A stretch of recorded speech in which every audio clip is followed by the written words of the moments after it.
协和的4+4培养模式，首先所谓的协和4+4，其实就是0+4。前面的几年跟医学是没有关系的。这个学制啊，我敢说大部分的医生从来都没有听说过。这次当我们知道了以后啊，也是挺震惊的。4年就可以从零开始拿医学博士学位，相当于人家小学4年级就完成了你小学到大学的学业，然后就可以到顶尖的医院工作了。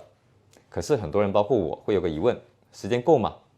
你们有没有听说过医学生的书可以从地板堆到天花板？这真的不是开玩笑的。我大学成绩还不错，在本硕连读的专业里拿过全年级前3，在跟书本死磕的过程中也感到非常的痛苦。要背的内容啊实在太多了，看了就忘，忘了再看，所以每天都是高3。这个阶段没个4、5年是下不来的。此外，想做医生不能只看书，要花大量的时间在临床磨练。本科阶段的实习啊，就要花整整1年把临床科室轮转一遍，这样分下来每个科只有2个星期，刚有点感觉就出科了，需要很积极努力才能在2个星期内粗略掌握临床技能。普通学士的医学生啊，在这基础上还有3年的临床规培。一般来说啊，专业型的硕士在研究生阶段就同步进行了，而学术型的会在毕业后再补上，这样才能保证有点临床知识技能储备。此外呢，博士想毕业还需要科研培养，就算把要求放到最低，至少得花1到2年时间吧。所以总共就4年的时间，留给临床培养的时间才多少呢？书都看不完，别提临床实践了。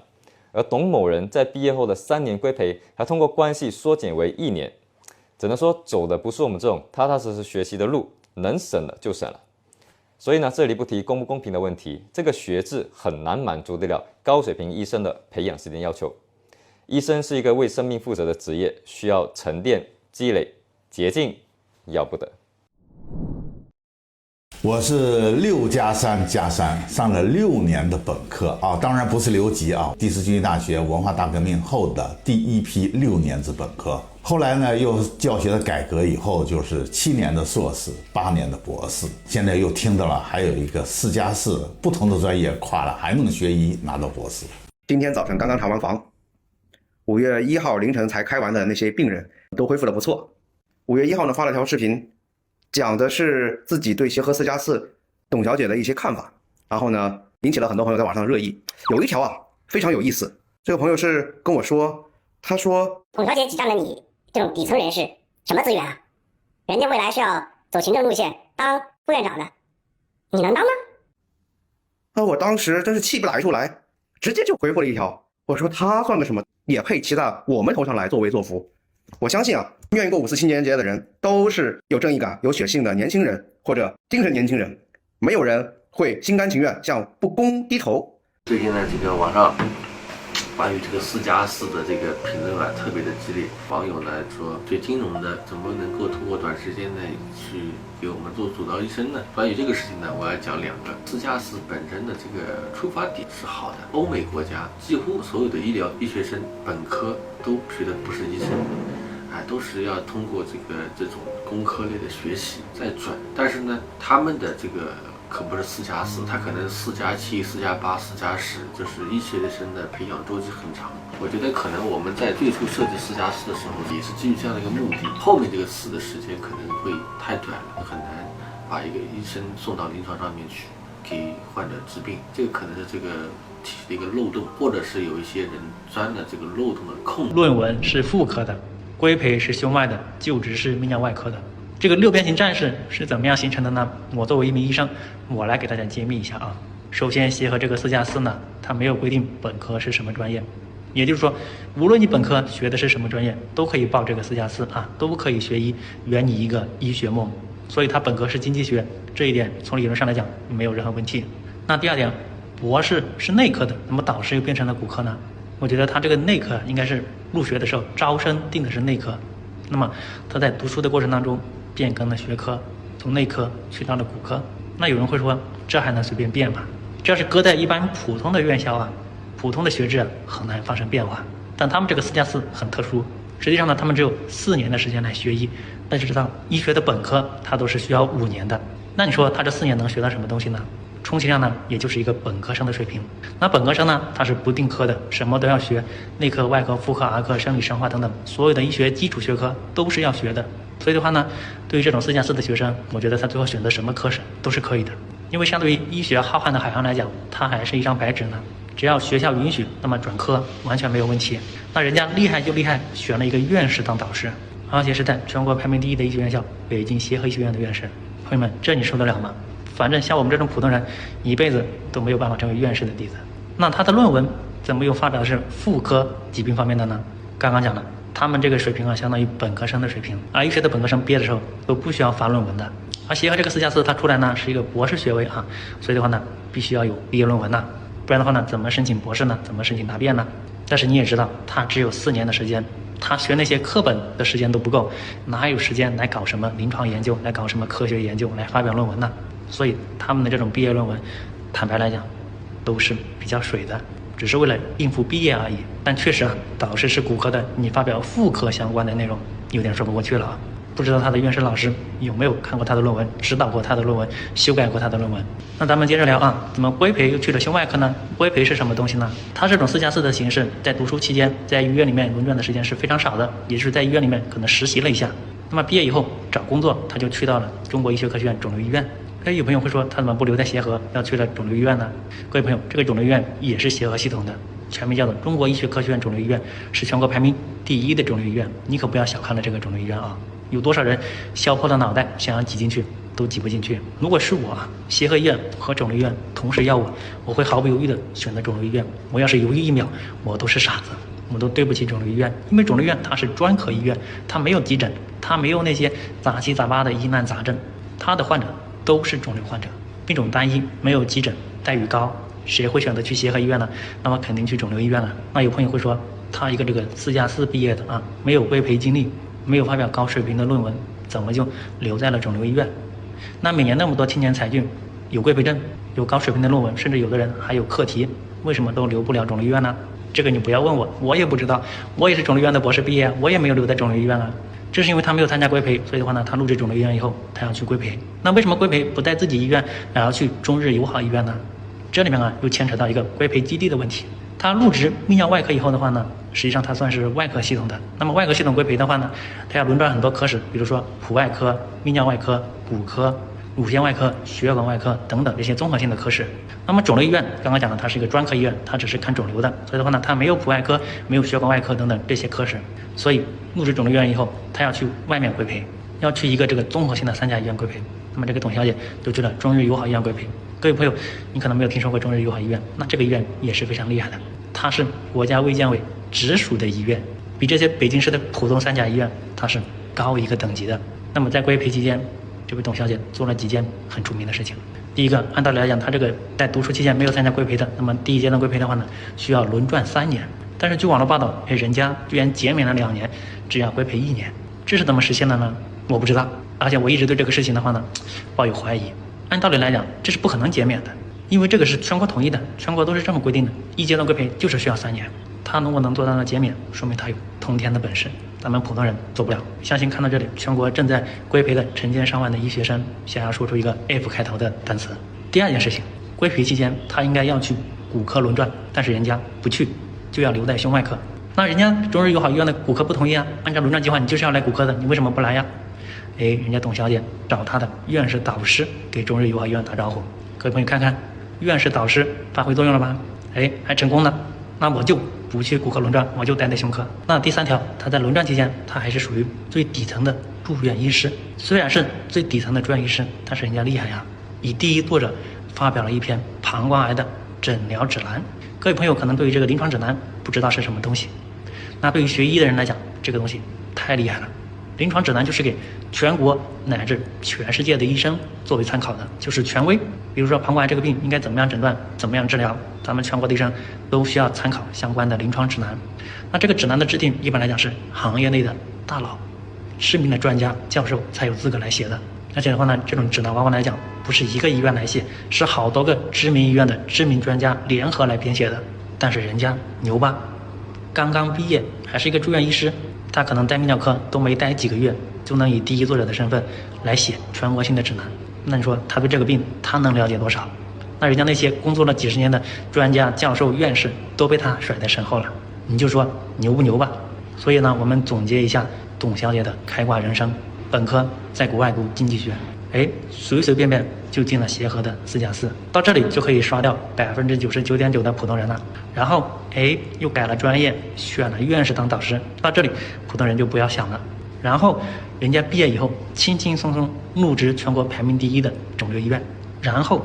规培改年限，不讲论证的科室不去，以第一作者的身份发表传播性的癌症诊疗指南。这里面的任何一个操作，普通人是做不到的。4+4的临床医学博士靠谱吗？有的人说他是医学速成班，有的人说他是特权通道，更有人开始质疑。像我们普通的医生一般是本科是5年，硕士3年，博士是3年，有可能是更长时间，那么就长达了10几年的学习。那么8年的医学博士呢，至少就少了3年，是不是就不靠谱呢？首先啊，其实那个医学博士的考试比我们普通的这个考试他们要求的分数更高一些，也就是说只有一些佼佼者才能进入这个8年医学博士的这个门槛，而且在这个过程中他们是有考核的，如果考核达不到那个程度，那么他也是会被踢出这个8年医学博士的。而且再说了，我们所有的医生的上岗都是要经过一些专业的考核的，这叫做那个医师资格证，我们首先都必须得有这个证，我们才能去上岗。再就是我们之后上岗要做一些什么计划生育啊，还有像助产啊，我们都是要经过几年的理论实习之后才能去考这个证的。你们觉得这个4+4的医学博士的制度靠谱吗？我想有些话作为一线医生不能不讲。医生这条路不分几加几，不是4+4、5+3、8年制就能定义的。你能从教室里走出来，但要站在临床一线的话，你得扛得住凌晨的抢救、病人的怒吼、术后并发症的焦虑。你得眼睛盯着屏幕，心里想着命，手还不能抖。最近4+4模式火了，争议也多。我不是反对培养改革，我是反对任何包装出来的医生。如果一个制度不能让年轻人真正经历临床的历练，走出来的不是医生，而是一个高危行业的演员。有不少医生论文科研一大堆，真正遇到生死攸关的时候啊，书本上的知识很难变现，只能求助自己的替身了。病人命悬一线的时候啊，他不会问你是哪个学校、哪个模式，只会看你敢不敢抢救，能不能稳。我已经做了30年的医生了，今天啊，只想说一句实话，我们每一个站在病人身边的医生都不是设计出来的，而是被时间、压力、汗水、失误、悔恨还有责任一点点打磨出来的。你可以是跨专业的背景，但不能跨过基本功。你可以被培养成医生，但不能靠捷径制造出医生，这是本质区别。我最担心的不是4+4本身，而是它引发的连锁反应，对医生的不信任，对医疗体系的动摇。以前的那个协和的8年制是最短的，就是一下出来就能拿博士。一开始还不给博士，有一部分人是拿硕士，但后来就基本上是8年的都给了一个博士。但是他这个4年跟4+4跟我们当时的那个协和8年出来的那个是不一样的。然后呢，这个就出现什么问题？因为首先哈，你是搞教育的，它是各个专业、各个领域都有自己的子弟学校，这个大家都能理解。比如说啊，像协和呢，他自己有一个卫校，比如说啊，那个有一些子弟考不上的，那么你就去一个子弟学校。那大家内部人都知道，像过去那个去年那个疫情期间23年吧，好像是有个姓董的那个人呢，他也是进了子弟学校，他本身他也是不那个统招的不够分数，然后他进了他那个石油系统的那个中石油系统的那个子弟学校，完了去拿博士。这个或者是公安部门，你可以就是自己的子弟可以到那个叫那个政法大学啊，政法学院就可以到那儿去拿一个硕士。这些呢大家都能理解，但是你跨区域的这样去做，这已经是这就太过分了。因为医学领域一般来说呀，一般人他是不应该是染指这个医学领域，他们染指的理由呢，就是因为后边有一个庞大的群体。这个庞大群体实际上是我们现在呢就是一个精英层嘛，就是中产阶层和这个有一些官宦呢，再加上一些利益集团，实际上就是富商富甲，还有包括官宦，这样强联合有大量资源的这样的人，他们等于门阀式的那种，然后造成了这个跨区域的，特别是医学，这个就明目张胆的这就造假，你知道吗？这个就是明目张胆的造假，就是既是他的所有的11篇论文全部是假的，我可以跟你讲100%都是假的。我可以让我们那个搞那个，虽然他都删了，但是我们这边有搞信息的，一查他那个文章全能查出来。你想啊，一个硕士毕业生，就是你32页都是最少的论文，哪会写这么一点的论文？你凭这么一个你就能毕业？你知道我们那时候要毕业之前，我告诉你，我到现在我还能想起来那个感觉。就当时我就想，哎呀，上帝啊，快下凡吧，那个帮我一下。那时候你想，不像现在又有什么这么先进的什么网络呀，那时候就那个90年代的时候，中国还没普及互联网呢，医科院协和只有一个 email address， 你能相信吗？然后，那么在这种情况下哈，就是大家都是这么走来的，否则你想想，你头4年4+4，头4年根本没有学医学的基础医学内外妇儿啊。什么寄生虫病啊，什么那个传染病啊，传染病学呀、神经病学、精神病学，你这些医学的东西你都没有染指。然后后边的四年是什么？是学习一些科研方法。它这个你因为至少啊都是应该是学理工的，之前我们还有生化、高等数学、物理好像没有，就是高等数学有，生化那个解剖学这些都要在32门课程全要在头4年的时间里完成。他这个环节都没了，而且呢，医学院呢，为什么5年？他是还有1年实习，在医院里实习，所以呢，你就看到这个听起来这个多荒唐，极其荒唐。而且呢，现在呢，他这个呢都是有前因后果的。首先，贺捷，这又涉及到去年大家不一起在告贺捷吗？他们涉及100多个亿的那个工程，那个在中国医学科学院肿瘤医院的廊坊分院。在那个地方是廊坊，它本身是那个廊坊那个管委会占了30%，然后那个肿瘤医院的钱好像都是应该都是从吉林那边的一个什么银行弄出来的。然后第3家单位就是这个中野集团下边的就是什么建设设计院什么，就是这个下边的啊。那个他还额外就是中野的吗？我操，这巨大的体系啊！他们要不然你说这隔行如隔山，他们怎么能跟医学搭上边呢？你知道吗？他现在他的毕业论文，你上网去搜，他那个跟那个有一个那个专利是，相似度是非常高的。那个论文其实的作者是谁？就是他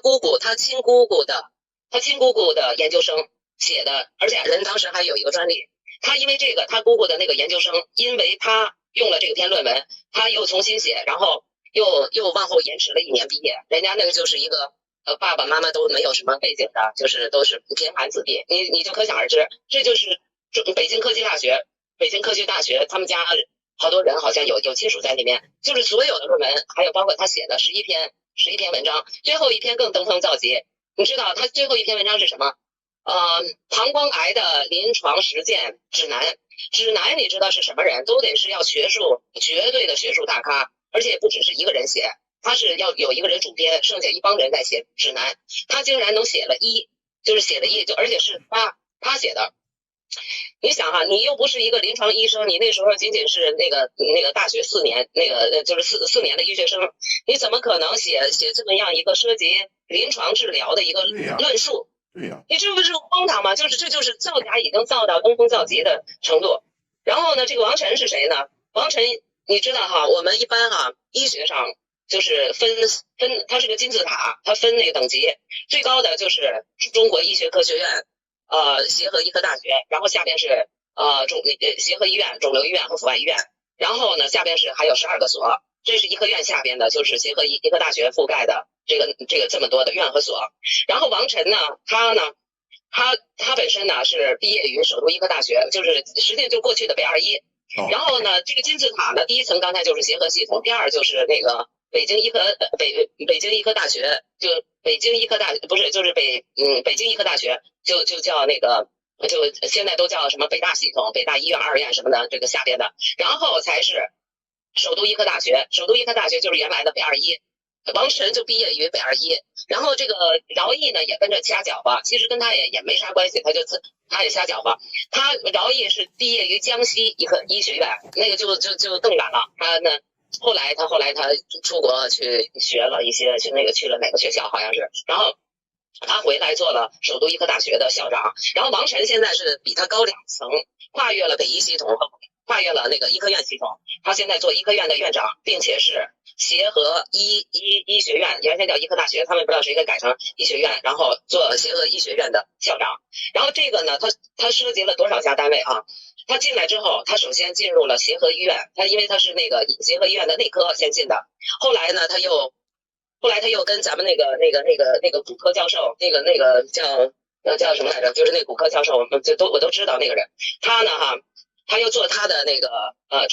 直接指导老师，然后又等于又变成一个骨科。然后他的那个有一篇文章呢，写的是一个妇瘤科的一个内容，然后是骨转移，就是非常牵强附会。就所有这些文章，我估计要不然就是买的，要不然就是那个工厂写的，就是那种那个代笔的那些那个中介枪手。哎，对，然后枪手写的。所以呢，你就看哈，这个他呢现在就是他只是其中之一，你知道他弄得很恶心，他另外他破坏别人的家庭，其实他的道德品德也是很差的。另外他在协和期间，他往人家那个护士长脸上泼咖啡，就是他挺拔横的，就是挺厉害的这个女的，因为她从小吧就是这些二代嘛，就是不省心嘛，她要学习好，她爸爸妈妈何必这么花钱呢？所以这里边充满了权钱利，就是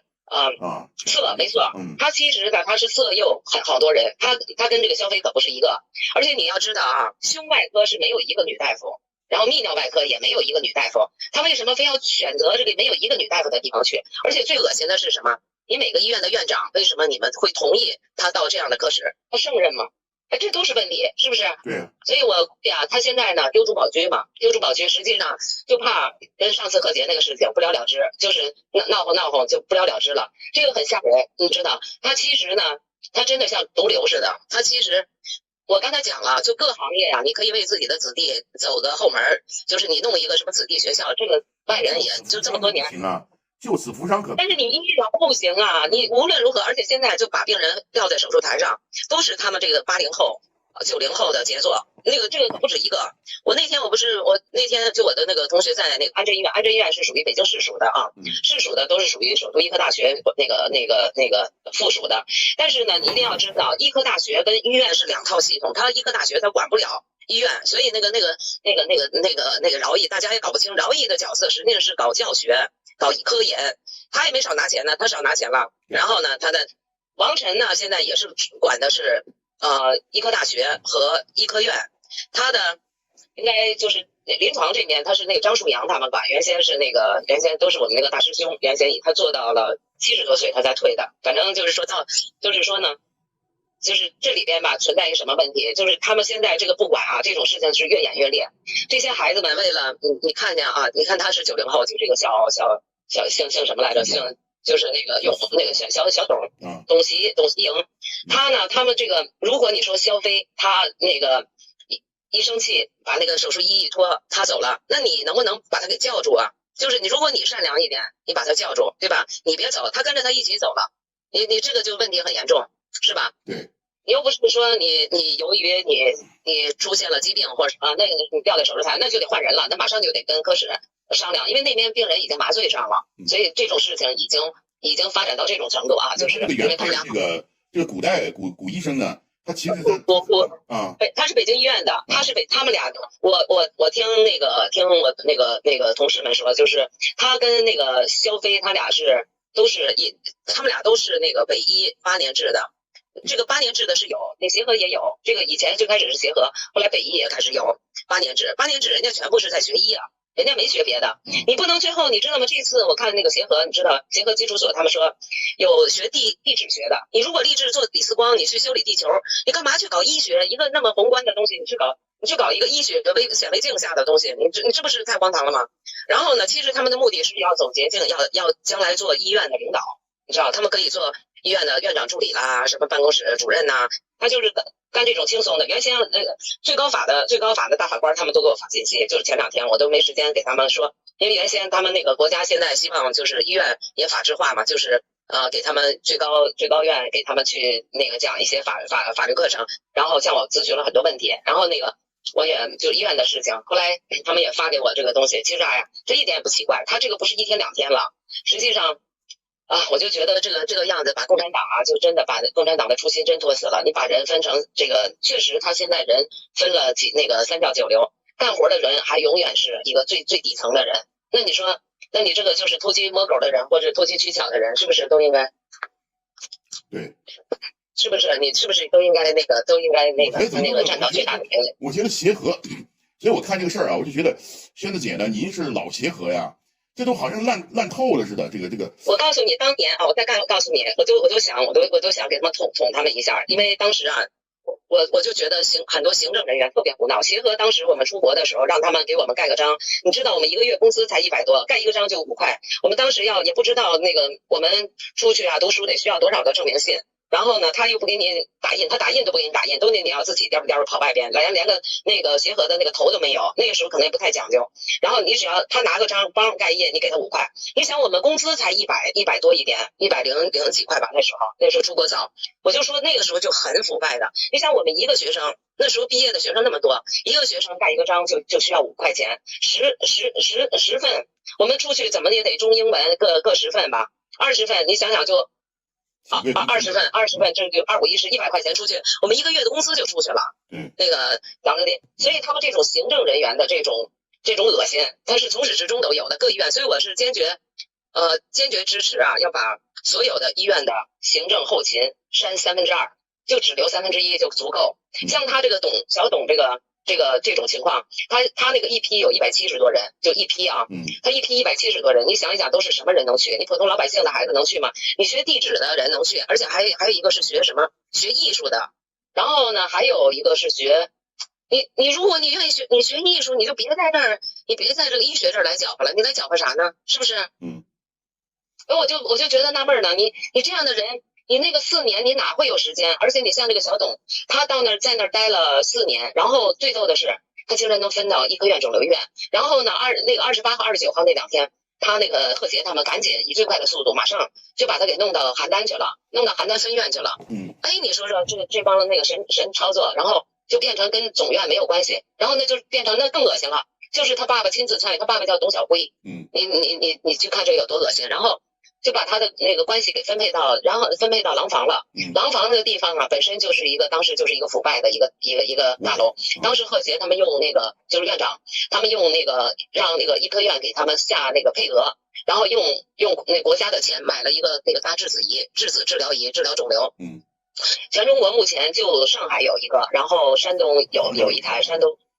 对，反正就是非常非常少，因为那个他得挖地，像挖4层楼那么深的一个地方，100平米左右，然后周围呢1公里之内是不能有住间的，他要求很严的，而且那个也不一定是最好的，反正就是说，然后那个花了10几个亿，结果他呢就是让大家就都是骗大家嘛，让大家举手，就是大概30几个人，就是那个居委会全部通过。其实他是告诉他是肿瘤院分院，实际上后来他们一通神操作，把那个廊坊的管委会30%给踢出去了。然后把那个就是那个银行那个就变成了一个也不知道是借款还是什么，反正最后就变成了他们自己的一个私人的股份公司。也是因为这个原因，有人去举报他，一再举报他，但是后边呢，当时有人保他，可能完了最后中纪委也象征性的下来，可是你也架不住有的人在后边太贪腐了，然后都是利益集团，最后也就不了了之，就疫情下去了。是系统性的腐败，特别严重。但是他现在又牵扯进去了，贺杰又被牵扯进去了。现在我觉得这个，但现在只是没人提。这是一个时机为什么现在舆情这么严重？就是大家都看出来这有明显的问题然后呢，整个的系统性的这种腐败，然后我提了几条，我跟协和提了几条，4+4的这个必须要取消，立刻取消。所有这个已经毕业的，因为是19年是第1届，就是王晨院长过来的时候增加的这个试用班。试点班，然后现在已经毕业2批了，马上今年7月份要毕业第3批。那么所有这些班上的必须要给他增加那个临床课程的学习，然后必须要考试，然后就淘汰制，不行就像当年的工农兵的一批一批给他淘汰，最后淘汰你肯定有最后走后门能留下的，有的工农兵也有，当时协和也有那个留下来的，但是也是很差，就是其实是真的很差的。然后呢，一个是要考核，另外呢你不能这样，就不能不仅是理论上的考核，而且呢还要给他还要考那个操作技能，你不能，要不然你有的人手很笨的，他真有那个给人拉那个肚子，比如说他那个妇瘤科他给人家应该一层一层一层一层拉，然后那个用那止血钳一层一层的，那就是开腹的话，然后呢那个家伙呢一使劲，连同那个子宫都给切开了。你说这皮开始几下切不开，就手不行呗，就手技不行呗。所以这个操作必须要考核，然后呢按照正规医生要考核，不行就马上淘汰，那个不能给他们授予博士学位。那这个博士学位都被他们搞烂了，你知道，就变成了他们权贵的，就跟那个八旗子弟纨绔子弟那个提了个鸟笼子是不学无术，然后清朝还每个人按人头给他们分那个给他们每个月都有俸禄一样，这不就助长吗？那你这个你就想吧，什么人能去这4+4？我觉得宣子姐你是最有资格去评判和这个分析解析这个巨大的这个漏洞，因为你是最早去美国去学，他们所谓的什么4+4这种。在美国的这种，他照办，但是他缺了一种。美国不是这样，他们给曲解了。美国是什么？美国呢是在美国读4年的，比如说有个预科，预科完了之后再去读4年的医学院。他读完医学院以后，他还要做住院医啊，做住院医他要做3年呢。这个3年1年，他就在那个医院里头，他有一开始第1年可以在科室轮转，就跟他这个规培似的，所以他这个规培也很不正规。他规培他应该是他已经固定在中国医学科学院肿瘤医院的泌尿科了，泌尿科一个女大夫都没有，他们已经破格给他收进去了。然后呢，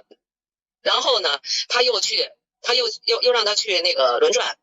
就是等于规培第1年的，他其实是轮转，应该去不同的科，这样的哈，他应该轮转。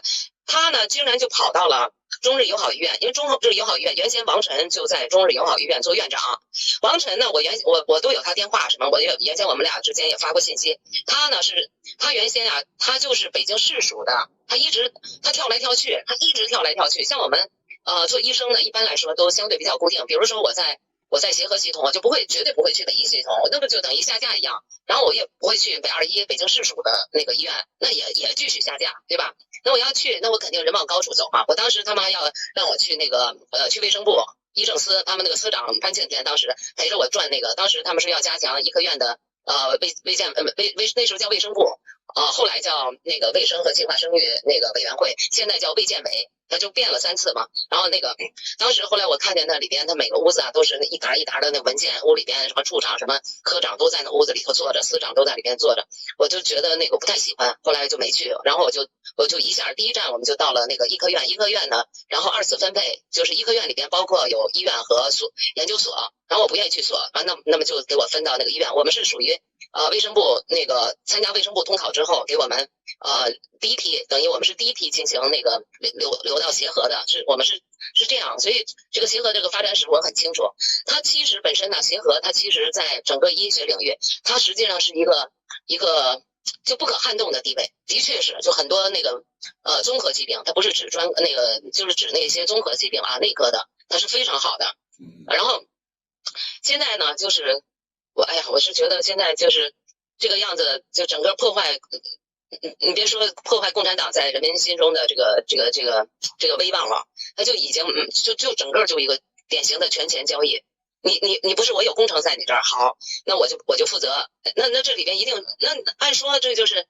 你到我这儿有工程，我该花多少钱，该这都是正常的。可是怎么就变成了2代进行那个给他脑袋上戴博士帽的这么一个交易了呢？我记得王晨是有一对双胞胎，我记得他有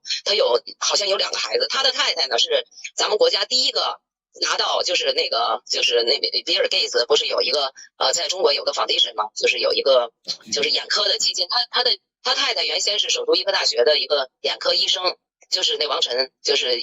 医科院的现任的校长，他其实也是等于跨了几个区域。按说我们那个协和一般都是协和内部的人来做这个校长，但是他这个属于跨了，就等于从那个下边，从那个北京市卫生局系统，然后一下跨越2层，跨越北医系统，跨越了医科院系统，到了这个协和这儿，就是这样。所以呢，就是他那个太太实际也是搞医的，所以这就是说现在特别奇怪，他的孩子现在你知道在哪儿？在北京大学的哲学系做助教吧。他那个你想啊，现在王晨院长到19年到了协和以后，他又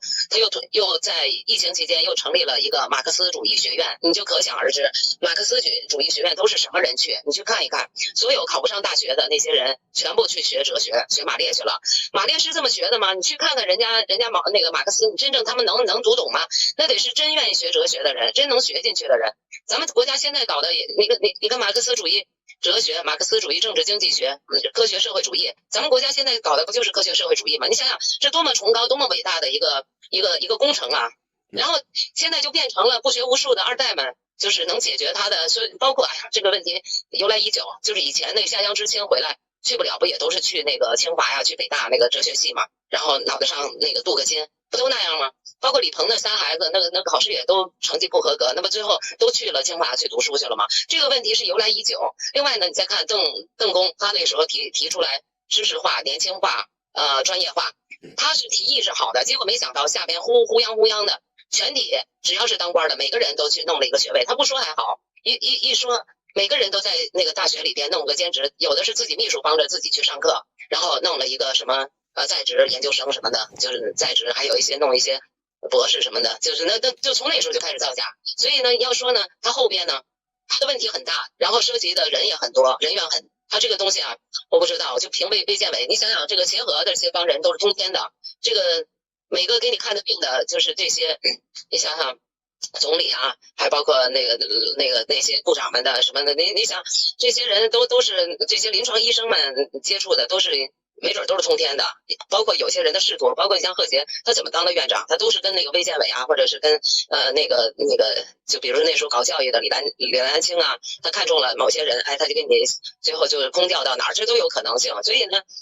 现在这个事情啊，我告诉你啊，他肯定是让大家折腾，完了权益这2天就各路人马肯定都在那儿。你想，他们以最快的速度删，国家他有规定，这个就网络这边，他们也有特殊情况，他是不能随便下删的。人家老百姓说话，你们是不能下，他们现在都在删，而且已经抖音也删，抖音我认识那个朋友，他们也都在删，所以你看他们这个力量也是很强的，所以他们就借这个这个5一长假，大家也没心思去管这么多事儿，他肯定他们会想出很多招来，人家反正都是一个力量。作为一名神经外科医生，我之前也听说过这种模式，于是特地上北京协和医学院研究生院的官网了解了一下它的具体内容，还顺便和美国的医生培养体系做了个对比。北京协和医学院一直是我国医学教育的顶尖学府，它的4+4临床医学8年制博士项目可以说是中国最顶尖的医学教育项目之一。这个项目主要面向非医学专业的优秀本科生，先学1年的医学预科，再进行3年的临床与科研训练，最终授予临床医学博士学位，就是所谓的 MD。它的特点是跨学科融合、精英化培养，临床与科研并重，毕业生可以进入顶级医院，也可以走向医学研究岗位。这个模式显然借鉴了美国的 MD 培养路径，但又根据中国的实际情况做了本土化的调整，比如纳入了住院医师规范化培训的要求，并且要求4年内完成博士论文，而美国的 MD 则通常不强制科研论文。北京协和每年只招15到30人，规模非常小，也体现了高标准严要求。我个人非常认可这种医学教育模式，它是在中国现有医学教育体系上的一次突破和探索，体现了向国际接轨的努力，也为中国医学人才培养提供了更多的可能。需要声明的是，我在抖音视频里一直都在宣传正能量，我很反感一些网络博主为了博取流量，甚至对别人都到了网络暴力、人身攻击的地步。我希望我的粉丝朋友们也多宣传正能量，不要在网上随声附和，不要被犯了错误的年轻人说3道4，更不要把这种个人事件和医学教育的探索联系在一起，无端去攻击这个非常难得可贵的医学教育探索。现在每个重点医学院校的8年制医学博士培养专业，就是协和医学院最早开办，最后推广到全国的。我所在的医院是武汉协和医院，是华中科技大学的附属医院。8年制医学博士培养专业是大学的王牌专业，吸纳了一大批高考分数高的优秀的年轻人，选择了学医这条虽然艰苦，但是国家有需要，广大人民群众有需要的道路。我也希望4+4临床医学8年制博士项目能够在协和医学院取得成功，最后也能在全国的重点医学院校推广。在前进的道路上，虽然有一些问题，但在人民群众的监督下，